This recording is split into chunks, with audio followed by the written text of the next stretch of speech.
They say one battle changed the course of apartheid, but it didn't happen in South Africa. It happened deep in Angola, with Cuban soldiers on the front lines. In the heart of southern Africa, a brutal war raged, not just for territory, but for the soul of the continent. It was 1987, and South Africa's apartheid regime was backing rebel forces in Angola. But Angola wasn't alone.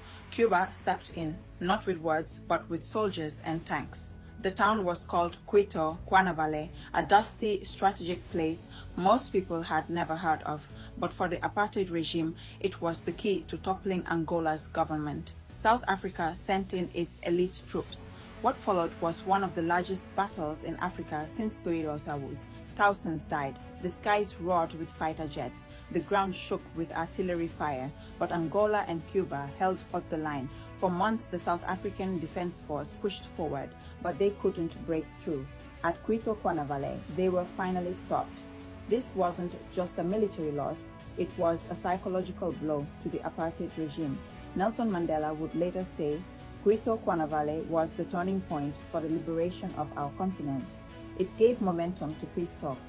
It pressured South Africa to pull out of Namibia, and just a few years later, apartheid began to crumble.